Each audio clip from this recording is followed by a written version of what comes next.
HHRD launched for the first time this great project, Youth for Jordan, in 2015, where the youth had the opportunity for a lot of field activities, helping the needy, helping the poor, playing with the orphans, being kind to and generous, offering food to those who are in need of food. They offered even some treatment of some kids who were in need of that treatment.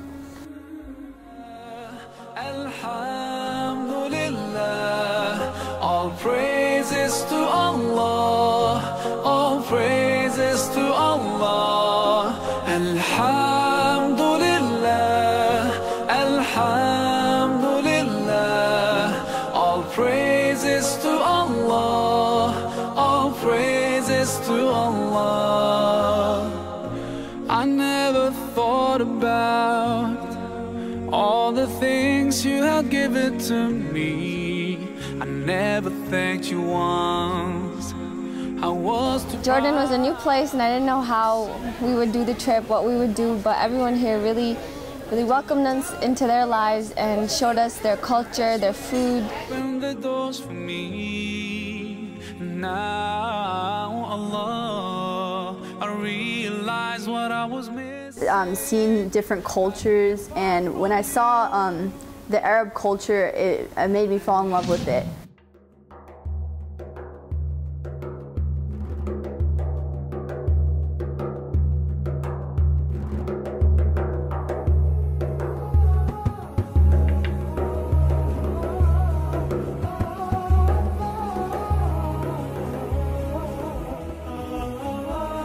Assalamu alaikum, I'm Lena Harabi, chosen for the Youth for Jordan 2015 trip. And coming here, I did not know what to expect. My experience with helping orphanages would be sending money to a different country, but now being in this country, I had firsthand experience with 15 other girls, which was amazing. And what we saw were kids that when we rolled up with the bus to the Zatari camp was the happiest children I've ever seen, but they had less than the sad children that I've ever seen in America. And so that was very touching, seeing that they knew how to use their resources and knew how to be thankful for what they have, even though they don't have much, and giving them more than what they have right now and giving them resources to, toys and food and just having fun with us was also an amazing feeling. I just wanted to say that I absolutely loved every second of it.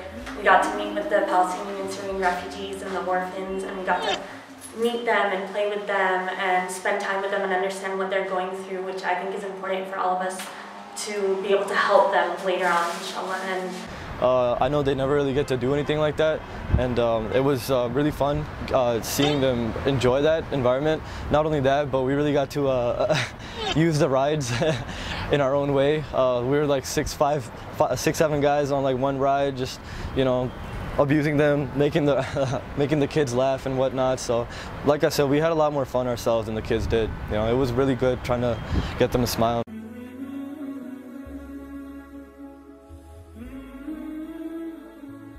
Coming here, I didn't really know what to expect. I didn't really know what the orphanages or anything would look like. But my experiences here were amazing, I would have to say. One of my favorite parts is when we went to the playground to go play with the orphans. They were so happy and they just wanted somebody to play with. And you could just, even though I didn't speak Arabic, you can tell there was a connection there. And they were just so happy, and it was really a heartwarming experience. And yeah. You can't really describe unless you're there feeling it with us. But to do my best to explain that it was just a really heartwarming experience. It's something I'll never forget in my life. When we were playing with the orphans, as we're doing actually today, it's just a feeling that you're just feeling fulfilled with yourself, and that these kids, you're making them happy. There was actually one moment where I met this kid, his name was Fadi, and he wouldn't smile the entire time we were with him, and then finally we made him smile, and I just realized that we made a kid happy, and I'll never forget that moment. So when we were in Gaza City, which was a camp for refugees from Palestine, we went into one home, and the whole area just looked like makeshift houses. It was really hot, nothing was built very well. and you wouldn't expect it, but they were there since 1967. So we went to one house, and there was a disabled child in a wheelchair, and at first glance I looked at him and I was thinking, there's no way this kid is ever gonna be happy. There's no way he can get any satisfaction out of life. But then within a couple of moments, he was smiling just looking at us. Just us visiting him, just us coming to see him, he was smiling. Obviously, seeing the orphans is really tough to handle. After you see them, you think a lot of questions in your mind, thinking these kids have gone through so much with different areas of a lot of things, like war or not having parents dying and stuff like that, no one taking care of them, no role models, no one to feed them, take care of them, nurture them, stuff like that. So that was another thing. And then going to these tents near the desert area, we see this on the news before, where it's shown over and over again. We see it and we get so used to it, thinking, oh, it's nothing, it's normal. But to see it in person really shocks you. Seeing this is not normal, it should never be said or thought to be as being normal. These people were living in tents that were blown over by sandstorms, and not having a place to stay after that. They're already living in tents that are made out of cloth. No food, no water. So in the desert, when the sandstorms came, you could see the sands all over me. You can also see my back, which is like all covered in sand. And it was getting in our eyes. It didn't affect the kids at all, just to show you how much they've gone through, and just, you know, they're so tough and all that.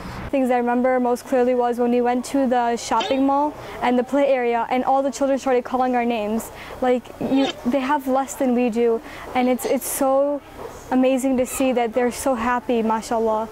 And I hope that, you know, all of us, like, the one thing I can say is, like, you cannot get this experience anywhere else, and you have to come here to see it for yourself, because pictures cannot do justice to what you feel and the emotional bond you make when you come here. And I can honestly say that one of my favorite experiences was visiting Zaatari camp. It was amazing to see that after just a few short years, they accomplished so much, building the place, like so many people, like 80,000 people, so many orphans, so many families. They changed from tents to like buildings and everything. And it was amazing to see how organized it was and how happy the kids were. We talked to a few kids, we drove here and there. The kids were very, very happy, and they were very, despite all their circumstances and all their harsh realities, it was very nice to see that they were so grateful. Playing with the orphans was really fun. It was a great experience. They tell you about who they are and where they're from. Sometimes they tell you like what they've been through, if they're comfortable talking about that. And it's like really great to learn about all these kids and all their lives, like what they've been through and what they're doing. And just to keep encouraging them is really great. And to be part of this thing where you're supporting all these kids is like an awesome experience.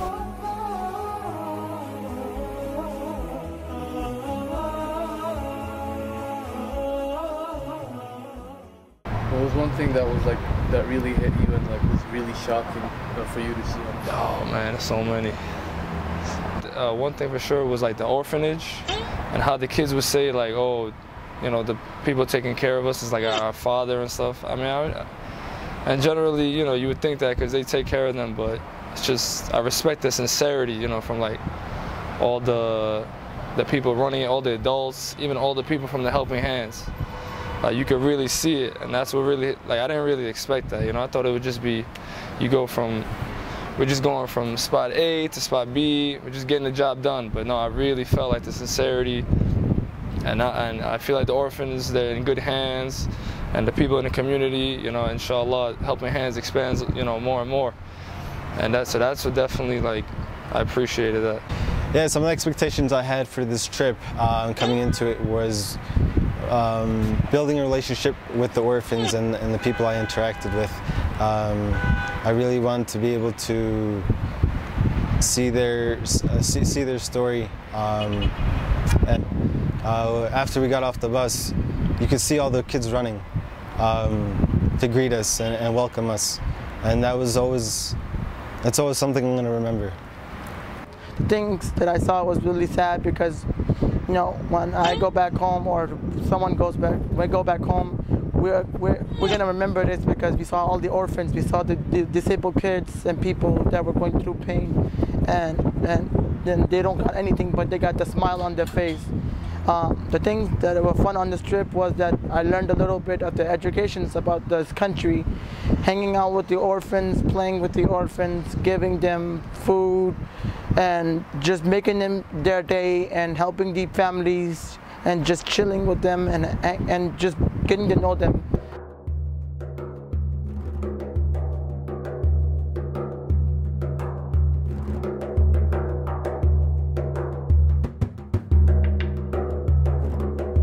We visited Petra a few days ago, and as we were walking, we were all suffering from like dehydration. The heat was like bearing on our backs, and every time we all felt like complaining, we realized that this suffering was just a one-day thing for us. Whereas for the refugees, this would be a lifelong thing unless someone comes and helps them, which is exactly what they need. They need our help, they need our blessings, they need our prayers, inshallah. And one of my favorite moments from the entire week was this moment when we were visiting school children to pass out backpacks. And before the school backpacks were distributed, we were having a little assembly, and so we were passing out water to all of the children. And I accidentally gave a boy 2 water bottles, and he came running up to me and said, "You gave me 2, take one back." And I said, "It's okay, you can have another one." And he said, "No, no, no, I already have one, give it to one of the other children."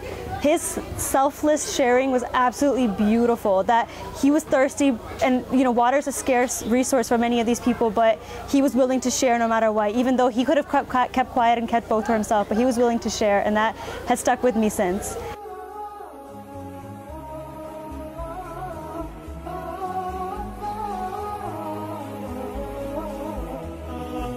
And at first I initially just assumed that the language barrier would be sort of an issue because I never grew up in an Arab surrounding. But I think quickly everyone learned that you can connect with people on a more emotional level and just connect with their stories and their experiences, and view them as human beings and view them as truly for who they are and understand their suffering, but also sort of help them as well. And I think this is definitely an experience that I will never forget, and sharing it with the girls has been incredible as well, and I'm very blessed to have gone through this. So I've been to Jordan a couple times before this. I have an uncle that lives here, and I never realized that I had only really seen the nicer parts of Amman and Jordan. So to see that village near the Dead Sea and see the conditions these people live in, I was shocked. I thought that it was something only to be found in these war-torn Arab countries, but it's even here. The Jordanians are hosting refugees, and they're ignoring their own citizens. One of the mentors of the camp was basically telling everybody's story, all the kids' stories, and he came to one kid named Mahmoud, and he was telling us that his father was tortured to death, and somehow they took a video, and the video made it onto YouTube, and somehow, I don't know how, but Mahmoud saw the video by himself, and he saw his father getting tortured, and that really kind of made me feel sick, and I had a mixed emotions of feelings, and being so young and already being so young and going through that crisis already, and just having to deal with that, seeing your father on YouTube being tortured to death is it's crazy and shocking. I remember just walking into the camp where they were all staying, and all the kids were playing, and as we entered the area, I see this small figure coming towards me, about 3 feet tall, and I see she's wearing tattered shoes, old shoes. She's wearing dirt-coated clothing, and I look up and I see her tangled hair. But then I see the most beautiful thing of all. I see her smiling from ear to ear, and her expression is so happy. She has a sparkle in her eye, and that image that I saw when I first walked into that camp inspired me on a level that I cannot express. And I can truly say that this program is an experience that I think everyone should take part in. Everyone should have the opportunity to experience, because it really has opened my eyes to the different living conditions that exist around this world. The Syrian and the Palestinian refugees welcomed us into their homes, and they even offered us chai, and they did all of this with a smile, which made me love them even more. I really think that taking these trips to different countries to see how people are living really puts things into perspective, and it gives you a really humble and good experience to see how different people live across the world, which I think is really important if you want to grow up having good perspective.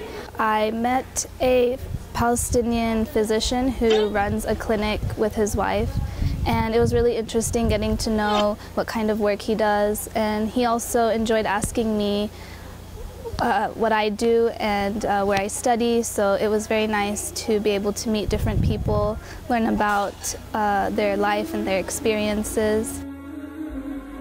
We thought it would be a really good trip to plan and experience for the youth living in the U.S.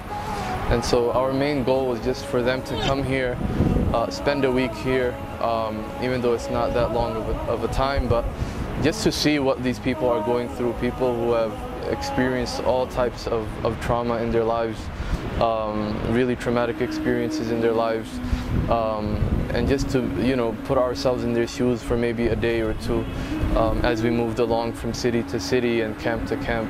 Helping Hand is taking care of close to 2,000 here in Jordan, Syrian, Palestinian, and the locals as well. This was just a huge eye-opener for us, seeing these orphans welcoming us, playing with us, and giving us gifts, you know, when we were the ones who came here to help them. And, you know, them saying that, you know, we love you for coming here and hugging and kissing us. And, you know, this the time that we spent with them was just amazing. All praises to Allah. Alhamdulillah. Alhamdulillah.